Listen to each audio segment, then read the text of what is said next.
It is a familiar rhythm. Champion crowned. Confetti falls. Kansas City, you've got a champion! The wait for a new season begins. But this year, the wait from a season's end has felt never-ending. There has never been a wait like this. A summer, at times unnerving, constantly uncertain. Even the normal season's ramp-up, unfamiliar. There will be no preseason games in 2020. While surrounded by silence, there have been resounding statements. We believe that Black Lives Matter, and we need to be the role models to go out there and take that step. In order to move forward, we're going to have to love each other. We're going to have to listen to each other. And so, in an unprecedented time, we begin an NFL journey like never before.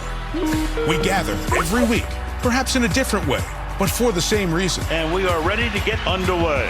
To watch and enjoy the greatest football players in the world give us moments that will last as long as the game is played. Only Mahomes. Patrick Mahomes, just stop it. And it begins with something familiar. The newly crowned champion and some of the league's best starting the quest for the next title. After all the uncertainty, we finally made it. It's a football night in America again. Welcome, welcome, folks. NFL season 101, one like never before. Set to begin on an unseasonably cool and damp September night in Kansas City. Also atypical, the scene outside Arrowhead Stadium. There's fun there, but it's normally a barbecue-infused tailgating crowd of 75,000 who'll be ready to get inside and make one of the loudest stadiums in the league even louder. But tonight, just under 17,000 are going to be allowed inside. They'll be there to see the Super Bowl MVP and part owner of a baseball team also, Patrick Mahomes, raise the championship banner, and the Chiefs will begin their title defense against Deshaun Watson and the Texans. The 2020 NFL season getting going right here on NBC. We are so happy to have football back and have you with us. Welcome, everyone, to NFL Kickoff 2020. Mike Tirico, Tony Dungy, Chris Sims. You know, I feel like somebody's looking over my shoulder, making sure I do things right.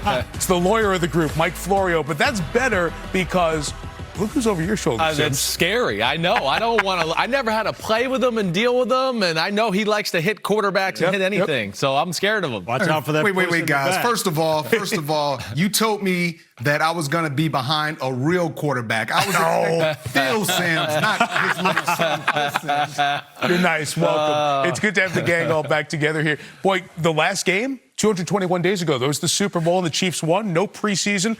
Here we go again. And Rodney, that no preseason has me wondering what it's going to look like on the field here for this opener in the NFL. Mike, I tell you this, as a defensive player, it would be very frustrating not having those preseason games because you use those preseason games to get you in football shape.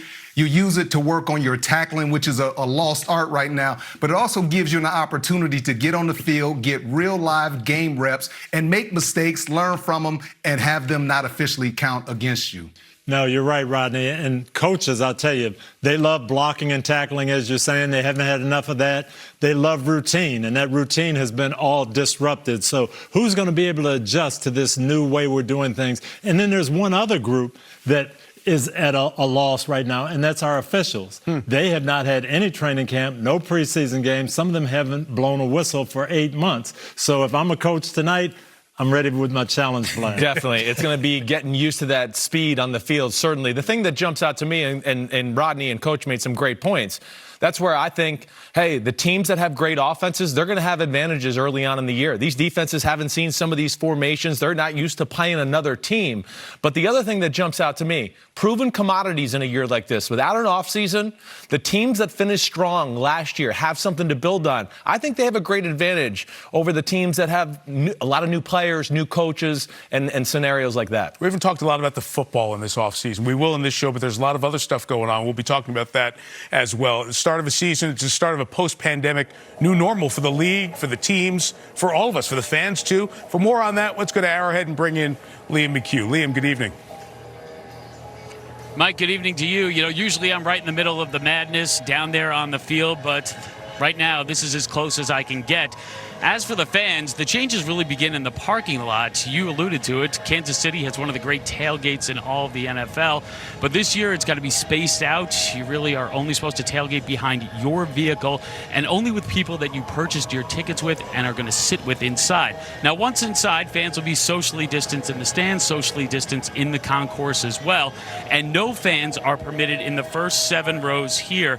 That is the moat that separates the players from the public. Now, Mike, you mentioned some numbers. Tonight, Arrowhead will be at 22% capacity. So for this game, you will hear actual real-life crowd noise. We won't be piping in the artificial noise into this broadcast. Now, 22%, that is roughly 16,700 fans, and each and every one of them required to wear a face mask when inside Arrowhead. But really, that's just another opportunity to express your passion for the team.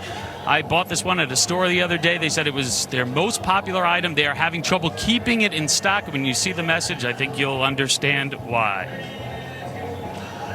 Mike Florio, I feel like this is a message all Chiefs fans can definitely get behind. Absolutely. And Liam, throughout training camp, the NFL has tested players, coaches, essential personnel on a daily basis for COVID-19. The league has said that daily testing will continue until further notice. I'm told it's expected to continue all year long, and that's a credit to the NFL Players Association. The league recognizes that an idea that the union pushed and pushed before training camp, because the league only wanted to do testing 3 times per week. The union wanted it every day, and what it's done, it's made all players accountable to a routine. Every day they are tested, and every day, for the most part, they've been cleared, guys, and that sets the table for a strong possibility that the NFL will avoid any real problems with the pandemic as the season unfolds. So all of that, what you said, Mike, and what Liam told us is new. What gets renewed tonight is one of those great traditions to start the NFL season. A championship banner will be raised for the Kansas City Chiefs, for the franchise, for the first time in 50 years.